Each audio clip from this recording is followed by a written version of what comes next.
Hello everyone, this is Randy from Aquarium Co-op, and I am at Fish Mania in Chattanooga, Tennessee with Ethan Dickinson, the owner, operator of Fish Mania. Ethan, thank you so much for having me. Thank you for coming. It's been an awesome weekend, I feel, and I'm glad that you're in my store. Yeah, definitely. So I was here speaking at the Chattanooga Aquatic Society? Chattanooga Area Aquatic Society. Chattanooga Area Aquatic Society, and giving the talk, Go to Peru. And we had a packed house. Yeah, it was. The library. It was awesome. That was awesome. It was really cool. Yep, second time giving that talk, so that was a lot of fun. And while I'm here, got to do a tour of Ethan's store. So, Ethan, first off, what is your background with this store? Oh, sure. So when I was 14, I started working here. I was a breeder in the area. I took care of a few people's aquariums just in the community that I was in, and I was coming in here all the time to sell my fish and other places. But the owner at the time offered me a job, and I started working here. I became a manager at 16, and then owner at 21. That's awesome. Yeah. And yeah, I mean, I think that hobbyist story of just passionate nerd kid, which you've been on the Aquarius podcast, we've talked about that before, but it's still so fascinating. And I love the success that you've had because of your passion as an aquarist has really come through, and all the good things that people have to say about your store, your local customer base is just fantastic. So, yeah, why don't we kind of walk around and sure give us a tour of your store? So I can give you a tour. Let's first talk about the store, I guess. The store's been here since 1978. I've not been here that long, but the store has. We are the oldest pet store in Chattanooga, which is pretty awesome. This location, I believe it's 1983 is when we moved here. So old fish store. And it feels like I've been in it and trying to change it from the inside since I've worked here, but especially since I've owned the place. But standing here, we actually used to have our central counter here. It was like center operations. And when I took over the store, I was like, that is taking up way too much space. I did not think that we needed that much of a counter area. We had a little room that we had live rock in to the side, so we moved the counter to where that room was, and then I wanted the focal point or the center of the store to be kind of what we focus on, which is plants, and on the other side, coral. Of course, you guys don't care about coral as much as the plants on this side. I mean, we know fresh water is the best water, but I will walk around. Yeah, I will show the blue light tanks. That's right. The blue light specials over here. Yeah, so we've got a frag system, and then we have more of an invertebrate system. And then, of course, on the other side was our plant sales. I wanted to grow the pothos mainly because of the light, because having the blue light over there, it actually messed a lot with our with the separation, I guess, of things. And so growing all the pothos and monstera was pretty fun. And it's taken off. We've trimmed it back almost entirely twice, and it keeps going. That is one feature of local fish stores that I really do love. I love the islands of planted tanks, and I also like whether it's a standalone island or it's a peninsula, I think that is a wonderful focal point, and it's not very long until you walk into the store that your eye is immediately drawn to this beautiful setup. Yeah, exactly. And I do like that you presented the freshwater side first. Yeah, absolutely. Put the saltwater on the other side. I think that's kind of telling, you know? Well, yeah, and you know, in the hobby, we've talked about a lot that freshwater is there are more freshwater hobbyists than saltwater hobbyists, and so giving saltwater people have always had the experience of looking down into a frag system, you know, and having that really cool. I'm picking out almost like a jewelry counter, you know, and I think that freshwater people deserve the exact same thing with plants, because that's our parallel, right, to the excitement that somebody gets from picking out coral and looking down at it. We get the same excitement from looking down and picking out our plants for our tank. So very, very fun. Awesome. Yeah, moving on from there, everything else is I'll tell you what I've added and not added. I definitely have added that, but this island has been here since 1983. It's actually about to change dramatically. The whole store is about to change dramatically. I just paid off the store, which is awesome. That means that we're able to do a lot more to the store. We're gonna rip out all the old walls and we're gonna make it a lot more open. and then rip down the old islands and rebuild them. Can you show me your light diffuser system that you have going on and kind of talk about that? Yeah. So this right here, we've got, let's do like... Because I haven't seen this particular material used yet to really? diffuse the light, yeah. Yeah, so we used to, as a kid working in a fish store, have to turn off every single light. We had fluorescent bulb lights on everything, and we had glass tops on everything too. But over time, of course, that's not going to be as efficient as being able... I wanted to make it easier for my employees, basically. Now they can just flip a switch, or they're all on timers, and they can tell Alexa if they're not on to turn them on, and it'll turn on a whole side. Saves us like an hour of work time every day for my employees. But I put those in, and I turned them on for the first time, and I was like, oh my gosh, it's so bright. And so I had to come up with something to cover it. The first rendition of it was actually something I saw on YouTube. And it was the outdoor fabric material that you use to like reupholster outdoor furniture. And I just had a curtain with a rod, and I had metal up here and a magnet at the end of the rod, and you could bump up, and it would like fold up like that.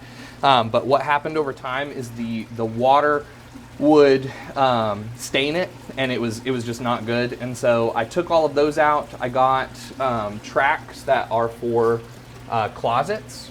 And I, yeah. So it just goes up into that track. Exactly. And stays put. Nice. Yeah.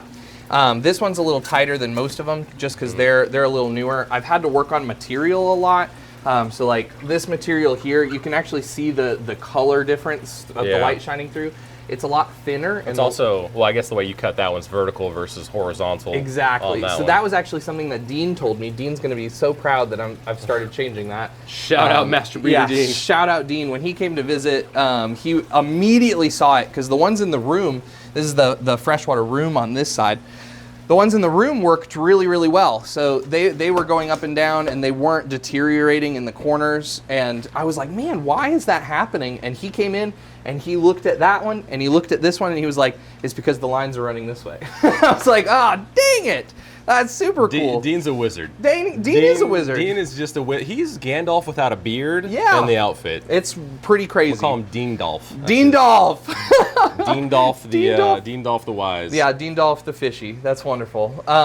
So yeah, no, so we're changing it. What I would really like long term is to make these acrylic and to actually have a routed channel in the woods, and that's probably what I'll do when I build out the island. But I really like this because a lot of fish stores, the way that they have it, they have the doors swing like out like this. Yeah.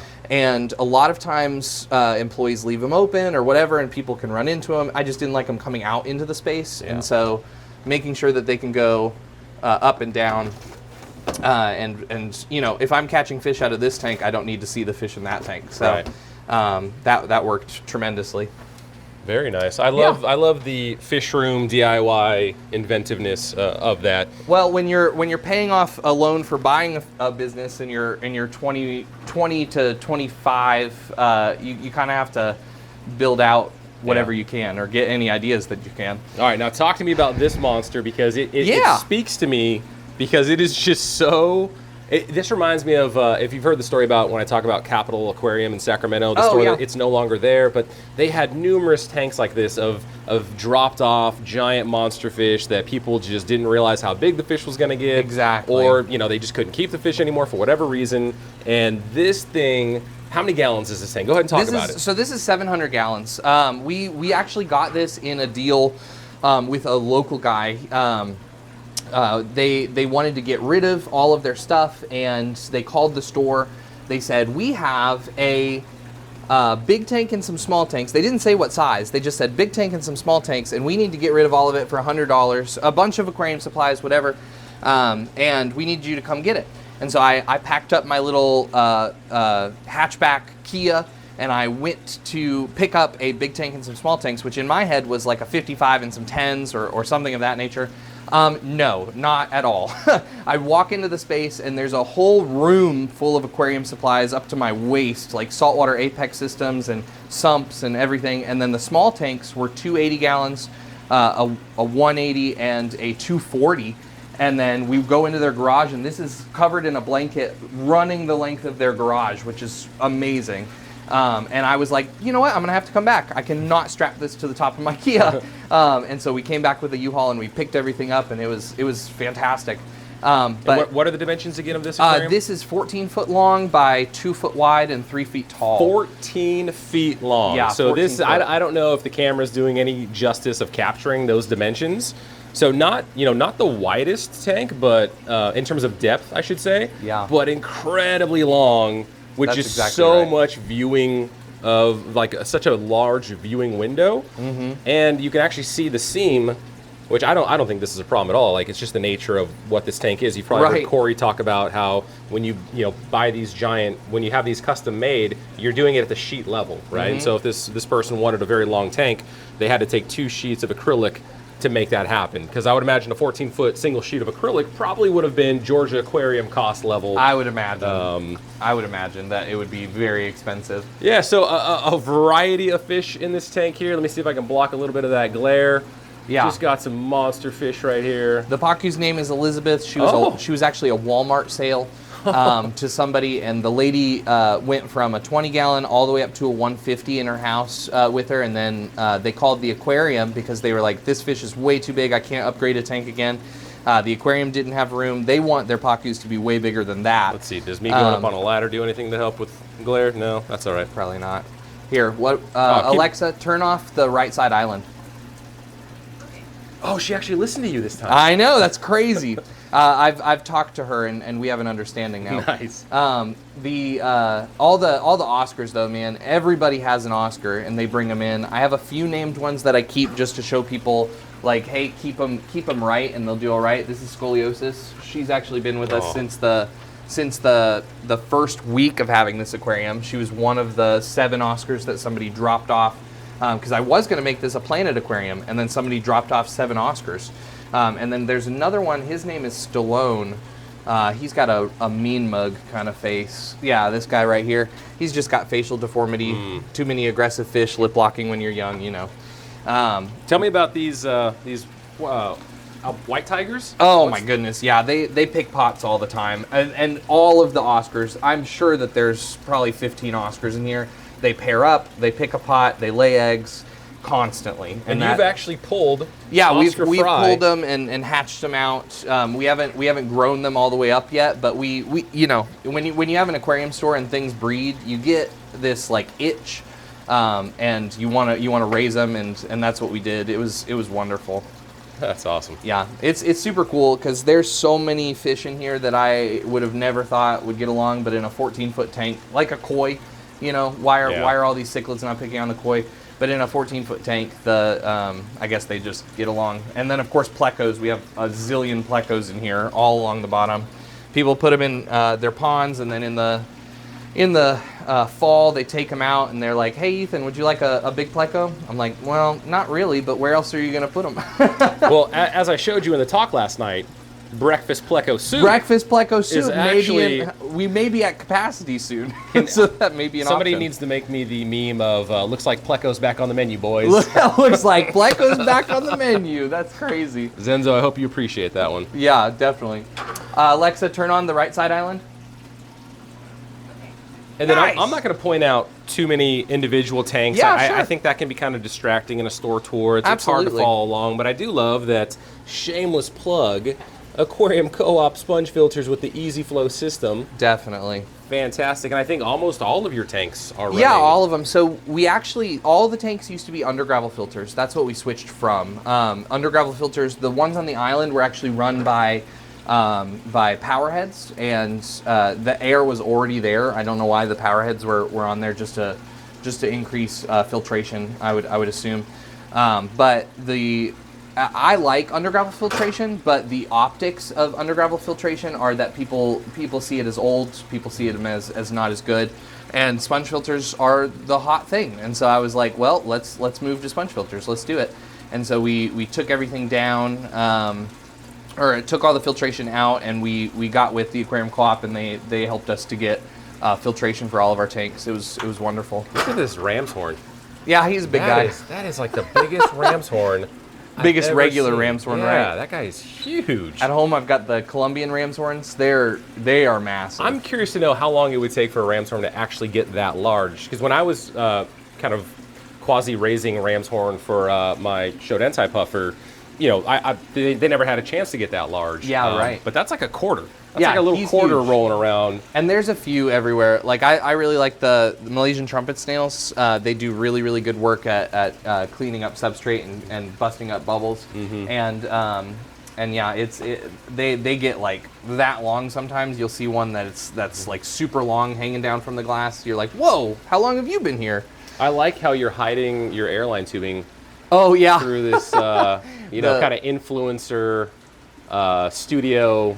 Yeah, the greenery faux, setup. Yeah, the faux hedge. very neat. That's the word, hedge. Yeah, the Homer Simpson. Yeah. Tell me about this piece of artwork here. Oh yeah, there's a lady named Killa Arts. She does a lot of really, really cool artwork. I like fish art a lot, mainly because, you know, all we're doing is looking for a little bit of childhood wonder that we've always had.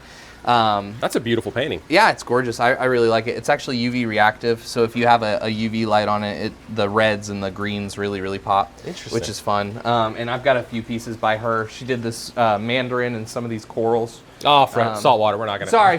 Okay, whatever. We'll look at them. They do. They're awesome. Yeah, they're really cool. Having them above coral tanks, they really shine with the UV lights. Awesome. Yeah, they're very fun. Is her artwork ever featured in your store for sale? Or Yeah, sometimes. Okay. So up behind the counter, we have a bunch of her prints hanging, and people buy them pretty consistently. I'm looking to see if there's freshwater ones. She does a lot of saltwater and a lot of freshwater, but there's some plecos. Is that an her Oscar? Is that her flower horn too? Yeah, that's her flower Oh horn. my goodness! Pretty awesome. I'm gonna buy that for Corey. Yeah, she's pretty great too. She goes to all of the shows like Aquashella and all of them. So I met her there, and sometimes she'll stop by and drop off a bunch of pictures. Nice. Let's go take a look at Yeah. your Mabu puffer again. Oh yeah, Dale. I'll grab a clam. So Dale was actually an accident. I didn't mean to copy Corey or anything. I got him. He's lying. He told me he purposely tried Hey. to. No, he's a wonderful guy. This is Dale. He's been with us for almost 3 years now, and he is. I know he saw me. Hi, buddy. Oh yeah, vicious, nice. He's wonderful. We got him when he was about 3 inches long, and it was because I had never seen him on a list before. I was like, whoa, that is the coolest thing ever. We got him and a bunch of spotted Congo puffers at the same time, and the spotted Congo puffers were selling. We had him for about 2 months. Nobody asked about him, and then people started asking about him, and I made so many excuses not to sell this fish. I was like, you don't have a tank big enough. I don't think that I'm ready to part with him yet, you know. And then I was like, well, he's my fish. I got to name him, and so I named him Dale. He's wonderful. And he's hanging out with some rainbow fish, some turquoise rainbows, some bosemani. Yeah, he is. This fish. Oh, some Congo tetras too. Okay. Congos. So in this tank, I try to put some of the stuff that when we get from wholesalers looks absolutely, terrible. Like when you see a small Congo tetra that comes in from a wholesaler, you have no idea what it's going to look like when it's older. You don't know that it's going to get the blue and the orange with the long fins. But if I have a few in a display tank, I can show people. Same thing with rainbows. Like if I have a small bosemani that has no color, I can walk over here and be like, this is what that fish is going to look like. Or like a turquoise rainbow that's really nicely colored up. And even them, we're still growing them out to look better. But the Australian rainbows, even they look really, really nice. Here you go, buddy. Yeah, and we also went to the Tennessee Aquarium yesterday. Which you guys were gracious enough to give me a behind-the-scenes tour, and I'm blown away at that aquarium. And It's awesome. I'm bringing that up because they also have a rainbow fish tank, and It's those rainbow stunning. fish have got some massive, mature bosemani. Yeah. And what was it? A millennium rainbow fish. in there? Millenniums, yeah. I mean, just turquoise, huge. and I don't think Perkins so nice. I don't think many people know how large a rainbow fish can actually get. And I mean, how they're not gorgeous. monsters, but Yeah. they can get so much larger than what we're used to seeing. I agree. Just in a pet store. And what a great resource for us as far as a freshwater aquarium. It's fantastic. I love it. But yeah, the rainbow fish thing definitely in here, and then we have some pistos. Because same thing when you see an apisto that comes from a wholesaler, sometimes they just do not look like what they're supposed to look like. You know, that guy's fired up. Yeah, he's wonderful. There used to be it was him and a female and another big male, bigger than him. And then he ousted that male. It was like he grew a little bit over a few months and definitely chased him out of the territory. It was awesome. And now this tank behind you, is this just a display tank or is it? This is actually what used to be. This is the oldest tank in the store. This has been here since 1983 when he opened in this location. And it has one of the first commercially available sumps on it, which is pretty cool. This is where a lot of the colony corals are sold. I don't have a lot right now because I'm trying to downsize them for our big expansion, because we're going to start on this side of the store and then move over. Because after 47? I think that's 47 years. We definitely need a big change, and so paying off the store, I'm really excited to bust everything down and nice. Start to build everything new. And then this other large saltwater display. How many gallons is this one? This one's 475. You just said, "Oh yeah," like you forgot that it was there. Well, yeah. Sorry. This is a 475. This is the shark tank, if you will. We've got a few sharks in here. We've got a horn shark right there. We probably won't see the epaulet shark today, but because she's probably sleeping. They're very active at night, but then when the morning happens, when the lights start to turn on, you don't see them as much. I actually have a new shark that I'm growing out. This is a short-tailed nurse shark. They sleep upside down. If you can see her little face right there. Is this the one that you fed while she was sleeping for the first time? Exactly. Yeah, she's so cute. So she is probably the most expensive shark that I've ever bought as well, but I really like them. They have such a puppy, just like puffers in freshwater. They have such a personality, and they love. So you're gonna try to feed her. Yeah, I'm gonna feed her here. If you can. Yeah, I don't know if we're gonna be able to show that, but oh, there we go. Right there. Neat. Yeah, she's so adorable. So cute. And that shark only gets 30 inches, so I'll be able to keep her a lot longer than any of the other sharks that I have. I really like, on any of the display tanks, the 3-foot viewing window. And so, unfortunately, in a store, I want to save our walk space, and they have to be a lot thinner. And so, a 2-foot tank, a lot of those sharks won't be able to stay with me forever. They'll go to the aquarium after they outgrow. All right. And let's go do some shameless plugs. Yeah, absolutely. So we have the Aquarium Co-op end cap. This is where pretty much all the Aquarium Co-op products are. I texted Randy the first time I had to move something off of the rack. I had to move the food off, and I was like, the green is spreading. It's going across the store, which I've got to make room for your new food, the nuggets. I'm super excited. Magic nuggets. Shout out to brand new food, same exact formula as the Magic Small Fish Feed, but in a 2.5 millimeter crumble that you can feed whole as is to your larger fish, or you can crumble it up to feed smaller fish. Pretty awesome. Yeah, and I am very excited to get it in and use it. We've just got to make a little bit of room for it. But yeah, I'd love for there to be enough aquarium co-op products to spread even further down the line on either side. But yeah, we have pretty much, I think, everything that's available for us to get either here or on the wall. I'm trying to think of my favorite. I did really like when you redid the root tabs, because the root tabs are awesome now. And that was a long time in the works. Yeah, definitely. They're fantastic. This is a nice driftwood selection. Also, hardscape. Well, thank you. I actually have very little right now. My customers this weekend, my employees had to let me know that people were complaining, but my dry goods shipment comes in Thursday, so we'll have more wood then.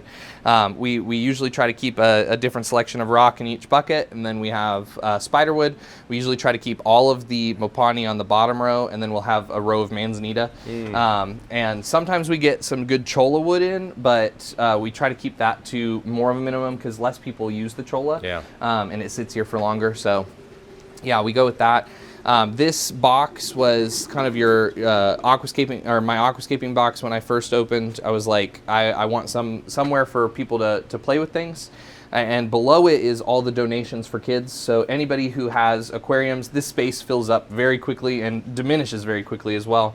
If people have things that they want to donate for kids to start up their aquariums, so there's like air pumps and... you got a big old diaphragm air pump here that'll power a good number of aquariums. I mean, this should at least 10. Yeah, exactly. 10 aquariums on that one air pump alone. Yeah, and anybody under 15 can come and get whatever they want. Kind of the same thought as the giveaway tank that Corey has, or the $1 fish tank at the store. We have that too. But this was out of people were bringing us a bunch of stuff and moving or whatever, and kids, when they come in, it just helps them to be able to minimize how much they spend. Now, I have to ask about the backgrounds. Oh, yeah. So I know my good friend Joe Ferdenzi that I love, he was talking about how he likes just having the simple backgrounds that he tapes to the back of his aquariums. How often are you selling these graphic? More than I would like. So when I took over, there were a few things that, of course, the kid working at the fish store was like, oh man, I can't wait to get rid of that thing or get rid of this thing. This, I go through, there's like 1, 2, 3 rolls. The black and blue one definitely sells the most, like the double-sided one. But they sell so much more than I thought they would sell. With any aquarium that we sell or somebody sets up, they're like, I want a background. I want something with plants or something with bubbles or something with whatever. And I purposefully did not make space for this. There was going to be another end cap right here. And I had to bring it out and set it up because so many people were asking about backgrounds.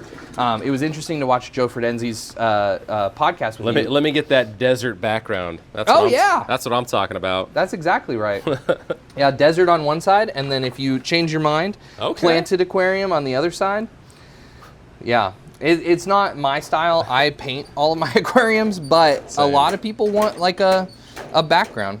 Anyways, never mind. I'm gonna quit talking about it. No worries, Ethan. All right, well, thank you so much for showing me around your store. Absolutely. And where can people find you? Do you have any social media that people can tune definitely. So on Facebook, we do our lives, unboxings of all of our fish every week. You can find us at Fish Mania Chattanooga and fishmaniachattanooga.com. That has all of our stuff. We do a little bit of the TikTok. And YouTube, but mainly Facebook. That's where you can find us the most. And do you want to give a plug for Chattanooga? Oh yeah, Society? Absolutely. So the Chattanooga Area Aquatic Society, we've been around since 2018. We're growing, and we have meetings every month, auctions that we've started doing. So if you are in the area, I would love for you to stop by and check us out. Thank you, Ethan, so much for your hospitality and opening up your store to me and getting me into the Tennessee Aquarium. This has been a phenomenal experience, and I'll definitely be coming back, buddy. Thank you. Absolutely. We'll see you next time.